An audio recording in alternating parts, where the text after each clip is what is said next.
In 1966, my father became the first person in his family to enroll in college. I can only imagine how proud his parents must have been and how hopeful.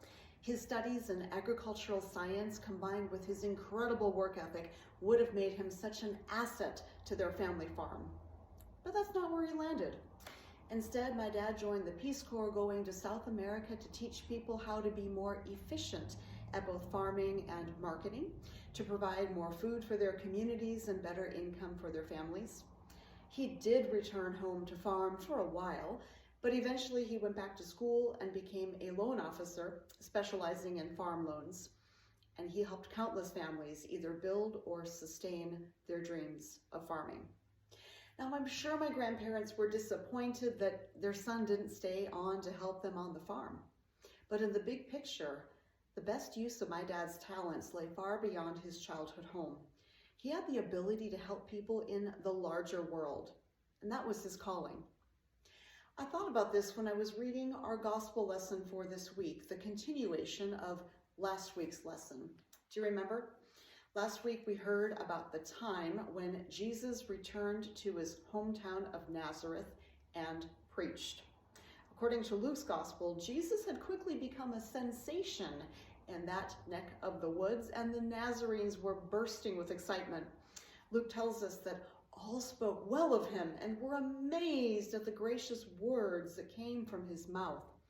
And I'm sure they elbowed each other with pride as they asked, "Is that not Joseph's son?" He was their own homegrown hero. But they weren't just impressed by his gracious words. Jesus also seems to have gained a reputation as a healer. That was a big deal for Nazareth. What town wouldn't want to have a gifted healer? Besides, people would be coming from far and wide to see him. And that kind of thing never hurts the local economy, does it? How lucky were they, the good people of Nazareth? Their hometown boy was going to make them proud and maybe rich. This is likely what they were thinking as he wrapped up his sermon that day, having told them essentially that he was the Messiah chosen by God to make things right in a world where everything seemed to have gone wrong. He knew how they would react. He expected it. He'd grown up among these people and he knew what they would say before they even said it. So before they could get too excited and kill the fatted calf in his honor, he gave them a reality check. Jesus said to them, "Doubtless you will quote to me this proverb, 'Doctor, cure yourself,' and you will say, 'Do here also in your hometown the things that we have heard you did at Capernaum.' And he said, 'Truly I tell you, no prophet is accepted in the prophet's hometown. But the truth is, there were many widows in Israel in the time of Elijah, when the heaven was shut up 3 years and 6 months, and there was a severe famine all over the land. Yet Elijah was sent to none of them except to a widow at Zarephath in Sidon. There were also many lepers in Israel in the time of the prophet Elisha, and none of them was cleansed except Naaman the Syrian.' When they heard this, all in the synagogue were filled with rage. They got up, drove him out of the town, and led him to the brow of the hill on which their town was built, so that they might hurl him off the cliff. But he passed through the midst of them and went on his way." This story has always disappointed me. I mean, Jesus came to town and his own people tried to throw him off the cliff. Come on, Nazareth, do better. Maybe it's hard for us to grasp their disappointment. What was the big deal? He told them a couple of old Bible stories they probably already knew, but we might not fully appreciate the significance of those stories from our location in both time and geography. You see, Jesus' people wanted him to do for them the things they had heard about him doing in nearby Capernaum. It's hard to say what that was. Our trusty narrator hasn't even mentioned Capernaum yet, but the people of Nazareth seem to have heard something about Jesus' abilities as a healer, and they want some of that. But Jesus doesn't offer them the promise of healing or anything. Instead, he tells them Bible stories about prophets whose most amazing works were done for outsiders, like Elijah, whose story we can find in 1 Kings chapter 17. Quick summary: there was a famine. But instead of sticking around to help his people, the Israelites, the prophet Elijah went to the region of Sidon, north of Israel, and there in a foreign land, he finds a widow on the verge of starvation and performs a miracle that keeps them both fed until the end of the famine. What's more, when that woman's son sickens and dies, Elijah raises him up. The greatest work of Elijah's life was not done for his own people, but for complete strangers in a foreign land. Can you see how this story might have offended the people in Jesus' hometown? Even more controversial would be the next story Jesus tells about another Israelite prophet from the old days called Elisha. In 2 Kings chapter 5, we hear how Elisha healed Naaman, a man who had suffered from a terrible skin disease. It was a miracle. But again, this is not a healing for a local hero. Naaman was a foreigner, and not just any foreigner, he was captain of the Syrian army against whom Israel was at war. Elisha healed the leader of the enemy's army. This could not have been anyone's favorite story, and yet it is one that Jesus chooses to tell by way of showing his hometown crew just what kind of prophet he'll be. Hey, Nazareth, I hate to disappoint you, but basically don't expect anything at all from Jesus, son of Joseph. He will be too busy helping other people, foreigners and maybe even enemies. Maybe we can understand how unsettling this was to the folks who had watched Jesus grow up. They must have been so disappointed. But you see, the good news that Jesus proclaimed was much bigger than Nazareth, bigger than Galilee, bigger than all the land of Judea. With the voice of a true prophet, Jesus revealed just how broad, how inclusive is God's love and grace.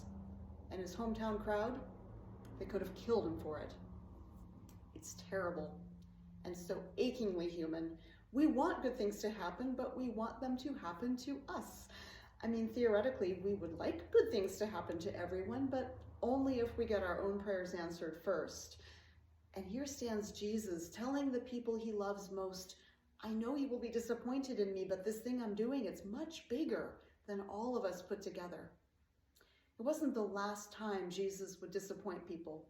Pretty much every sermon he ever preached would do that, because the good news for the poor is not such good news for the rich. And even the release of captives is not great news for those who profit from their captivity. Whenever the oppressed celebrate their freedom, the oppressors groan because their economic advantage has been lost. Both sides cannot win. We know this story. Someone plants a garden, prays for rain, while across the street they've planned a barbecue and are praying for sun. It's the story of our lives, of our nation, and of our world. But what is revealed through Jesus is just how wide is the scope of God's love. It is cosmic. The hardest thing is to see beyond our own unmet needs and trust that God, who sees the whole picture, is actively working for the good of the whole entire world, the universe even. And for us to participate in God's universal activity, we must look beyond our own fences, further than our county lines and even our national borders, and ask, what is best for the world that God so loves? And maybe that means we have to let go of certain expectations or even notions of divine favor, and to recognize that God has chosen to love everyone, not just the people in our church family or ethnic group or national identity or gender understanding or any other boundary that could be imagined by our limited human minds. The Jesus revealed to us in the gospel according to Luke is not anyone's personal Jesus. He does not belong to you or to me any more than he belonged to those dear souls in first century Nazareth. Bless their little hearts. Luke's gospel reveals a Jesus who will not stay put in his hometown, a Jesus who insists upon going into the world to promote equality and justice for all people, which really is the only thing that can save anyone. Does that disappoint us? Or does that inspire us to participate in the thing Jesus calls us to even today? Standing on the cliff of Nazareth beside Jesus, will we shove him off to silence him? Or will we add our voices to the echo of his? Hear his call. Will you come and follow me if I would call your name? Will you go where you don't know and never be the same? Will you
May these words settle in our hearts and inspire us to follow the Jesus who still calls us.